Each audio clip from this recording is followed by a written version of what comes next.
Tu cliente ideal comprador está pensando en que tiene que pedir una hipoteca seguramente. Si entra a la vivienda y ve grietas, la casa sin pintar, la casa sucia, empieza a clink, clink, clink, clink, clink, clink, madre mía, dinero, dinero, dinero, rechazo, rechazo, rechazo. Y como os decía antes, tenemos tan solo 10 segundos para cautivar a este cliente. Se hace ese vaciado de vivienda para que la audiencia entienda, se pinta, se masillan, un montón de agujeros que hay de los cuadros. Cuéntanos un poco, una vez está ese vaciado. Bueno, mira, primero vamos a centrarnos. ¿Cómo hacéis ese vaciado? ¿Lo hacéis con el método Wallapop? ¿Lo hacéis con el método vosotros o vuestro equipo manualmente? Vamos por pasos. Vale, voy a hablaros de dos cosas en este momento. Una, tened en cuenta que cuando un cliente comprador, tu cliente ideal comprador, vaya a visitar la vivienda, está pensando en que tiene que pedir una hipoteca seguramente, ¿vale?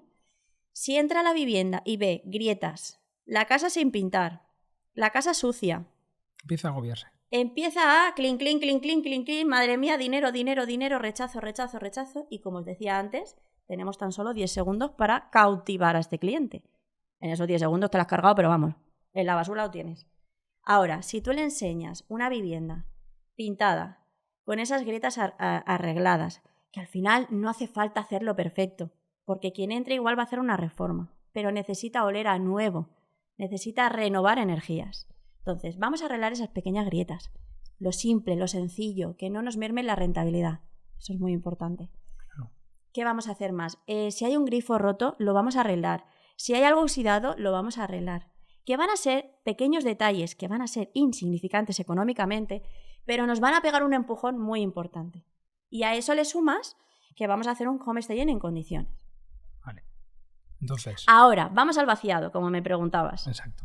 El vaciado. Nosotros tenemos dos técnicas de vaciado. Una, tenemos empresas que se dedican al vaciado, que muchas veces esos muebles los pueden reutilizar y vender y no nos cobran dinero. O si nos cobran, es algo muy pequeñito, ¿vale? Económicamente.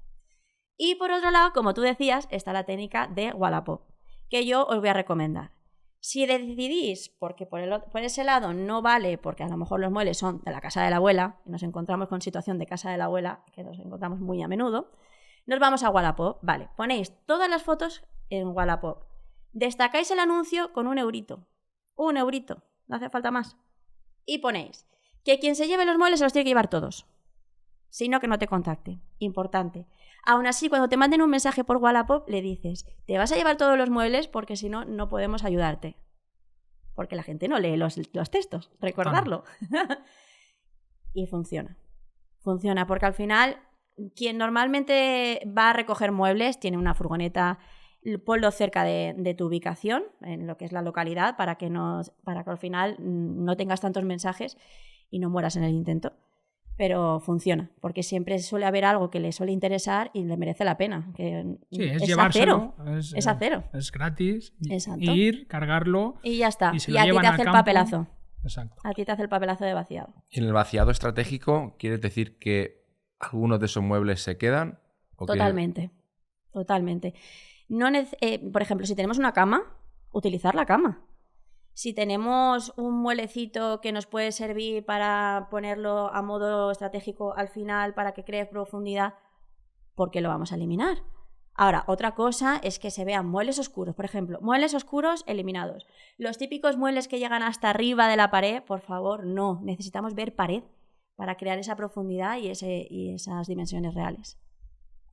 Genial. Y entonces el siguiente paso ya tenemos estructurada al vaciado. Y pasamos, ya hemos hecho esa adecuación mínima, esa limpieza de cara. Y vaciado y despersonalización, ¿vale? También. Porque no vale que vaciemos muebles, pero sigamos dejando los cuadros esos de la abuela y las fotografías y las paredes con colores chillones también. Exacto. Eso es muy importante. Si tenemos paredes que son colores que producen rechazo, como, bueno, al final son esos colores fríos que producen esos rechazos como el granate, los lilas... verdes, chillones, no. Mejor. Colores que casi deberían de estar prohibidos venderse. Pero no sé. Es que hubo una época en España que a todo el mundo le dio por poner esa pared del salón en color granate y yo cuando entro y lo veo digo, madre mía, Sí, sí. porque no somos conscientes de que eso también produce rechazo. Entonces, al final, ¿qué vas a invertir? X dinero poco, pero luego le vas a ganar. Y sobre todo que te van a negociar mucho menos. Porque un cliente cuando ve una casa que tiene que pintar es, madre mía, lo ven como reforma. Entonces, ya has vaciado la vivienda, toca la parte de enmasillado y pintura. Uh-huh. Enmasilláis y pintáis paredes, pintáis algo más como algún mueble, los muebles de la cocina. Sí. ¿Se hacen este tipo de actuaciones? Hay a veces que lo hemos hecho, pero yo no lo recomiendo, porque se nos va mucho tiempo y al final el tiempo merma la rentabilidad del inversor, del cliente.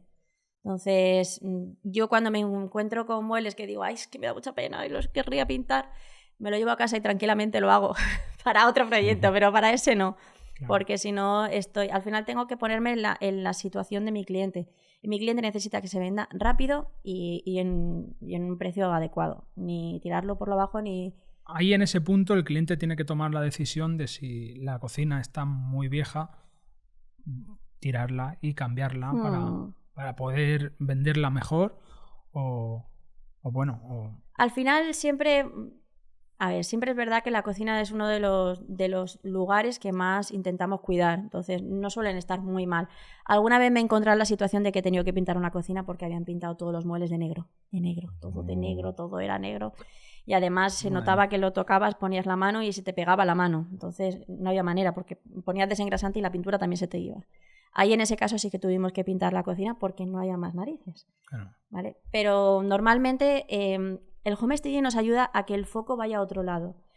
Tenemos muchos inversores que cuando compran, hacen flip, compran, reforman, hacemos homestaging y venden, me dicen, voy a cambiar el suelo. No. Al final tenemos que pensar que la casa no es para ti. Es para otros. Es un producto que no vas a vivir tú. Entonces, ¿para qué por ejemplo, en esa inversión que tenía poco presupuesto, no cambies el suelo? Porque el homestaging te va a ayudar a que el foco vaya a otro lado. Quiero decir con esto, si yo te pongo una decoración neutral, una cama bien vestida, planchada, todo limpio, ordenado, al final sí que es verdad que el suelo se ve, porque no es transparente. Pero el foco va a otro lado. No piensan en tanto en el suelo. ¿Me explico? Sí. Se entiende. Y entonces, ¿por qué antes nos hemos reído cuando hemos dicho muebles de cartón, muebles de verdad? ¿Ese es el siguiente paso? Exacto. Ahí es donde entramos. Cuando yo tengo que hacer un presupuesto a un inversor, le pregunto, ¿qué presupuesto tenemos? También depende del precio de mercado de la vivienda, tengámoslo en cuenta. Si la vivienda no sale en el precio de mercado, el homestaging milagros no va a hacer. ¿Vale? Va a impulsar, pero milagros no lo va a hacer. Y vamos a tener la vivienda ahí y se va a quemar porque, obviamente, si no sacamos el precio de mercado, estamos perdidos. En el momento que él me dice qué presupuesto tenemos, yo le digo, vale, tengo varias opciones. Una, yo te pongo todos los muebles de atrecho, se llama, que significa que las camas son camas hinchables, los muebles, si tengo que poner algún tipo de muebles, son de cartón. Pongo muebles auxiliares que los llevo yo. Al final nosotros tenemos decoración para tener vestidas a la vez como 10 casas. Soy una loca de la decoración. Ya lo sabéis.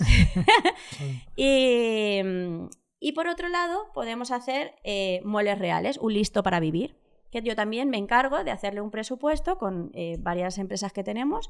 Le saco varios presupuestos y él puede elegir. También hemos tenido otra opción que es un híbrido. Es un proyecto de homestaging híbrido. ¿Qué quiere decir esto? Que ponemos un mix entre muebles reales y muebles de cartón. ¿Para qué? Para que no le merme la rentabilidad al inversor. Por ejemplo, las camas son camas hinchables, pero sin embargo el sofá, que una de las partes más importantes de la vivienda, el salón, el sofá es de verdad. El mueble de la televisión es de verdad. La mesa del comedor, por ejemplo, yo la he llevado, parte de mi decoración. Todo lo que yo llevo y decoro, en el momento que se vende, yo lo recojo. Lo que él ha comprado, o sea, el presupuesto que yo le he proporcionado, eso se queda. Ya has hablado de vender, ahora estás hablando de vender. Pero si el cliente tuyo va a alquilar, ¿le hacéis la adecuación con muebles finales o también se hace por curiosidad el homestaging con muebles de cartón y luego alquila? He hecho las dos maneras. Mira, he hecho alquiler tradicional de larga estancia en una casa vacía y le hemos puesto muebles de atrecho, muebles de cartón, camas hinchables, para agilizar el proceso de alquiler. Pero esto es muy importante. Antes de hacer la visita, tú le tienes que avisar a tu cliente y decir que sepas que la casa se alquila sin muebles. Y eso tiene que estar en el texto. Sí. Como no lo leen, se lo tienes que especificar en la llamada. La casa se alquila sin muebles. La vas a ver que está decorada tal cual está en la fotografía. Eso también, porque no vale como el Tinder, ¿sabes? Te pones una foto súper guapa y luego de repente llegas y no tiene nada que ver con la foto. No, porque eso es engañar a nuestro cliente y ahí ya otra vez en esos 10 primeros segundos lo tienes perdido. Avisamos al cliente de que la decoración es un atrecho, se va a alquilar la vivienda vacía y ya está, no hay ningún tipo de problema. Luego también tenemos la opción de listo para vivir. Entonces ahí tenemos que meterle, pues obviamente el presupuesto es un poquito más... Vale, y en el listo para vivir, un cliente te contrata porque quiere alquilarlo. ¿En qué punto os quedáis en cuanto a amueblar habitaciones? O sea, porque es que este error lo veo bastante, y no sé qué piensas tú, de que la vivienda tiene 4 habitaciones y el cliente quiere amueblar las 4 habitaciones, cuando no sabes quién va a vivir ahí. Exacto. Igual va a vivir una pareja y no quiere 4 habitaciones con 4 camas. Y eso lo veo bastante. O sea, que yo, bajo mi punto de vista, arreglaría una habitación, una segunda habitación y las otras 2, como máximo, ya dejarlas para un posible despacho, para un trastero, para una bici que quiera, que no sabes quién va a vivir. Totalmente de acuerdo. Esto es un error muy común. Y es, tengo 5 habitaciones, yo lo lleno todo, todos los proyectos de homestaging son iguales. No, señores, no. Cada proyecto de homestaging tiene que tener un estudio previo. Y es, ¿en qué zona nos estamos ubicando? ¿Es una zona familiar? ¿Es una zona de estudios? ¿Es una zona más joven? Vamos a ver... es que lo fácil es decir, proyecto de homestaging, 5 habitaciones, me llevo 5 camas o le hago al inversor que compre 5 camas y luego a la hora de alquilarlo o de venderlo nos encontramos con que el cliente comprador o el cliente que quiere alquilar pues tiene sus muebles. Claro. Y nos los tenemos que comer con patatas. Esto le ha pasado al último inversor, se ha tenido que comer el sofá con patatas. Claro. Pero él se empeñó en que quería poner el sofá. Se siente, ¿no? Como se dice, se siente. Sí. Tienes toda la razón. Yo lo que aconsejo es, mi recomendación, primero un estudio de la zona. ¿En qué zona nos estamos ubicando? Y a partir de ahí hacemos el proyecto de homestaging. Es decir, no hace falta, señores, hacer 5 habitaciones completas. Si vemos que la zona es familiar, podemos hacer una habitación infantil también. ¿Cuál? Podemos poner un estudio, podemos poner un tipi, podemos poner una cama más pequeñita, no hace falta siempre poner camas de 1,35, de 1,50 y comernos las habitaciones, eso también es muy importante. Si la habitación es pequeña, es mejor poner una cama de 90 o de 1,5 que se vea espacio, que podamos movernos en la habitación. Si tenemos 5 habitaciones, no hace falta poner las 5 camas, podemos poner una habitación infantil, podemos poner un estudio, podemos simular también que en una de ellas hicimos un vestidor también, o sea, a las mujeres y a los hombres también cada vez nos encanta. Y al final es hacer cosas diferentes, porque caemos en lo fácil, ¿no? En lo de no pensar.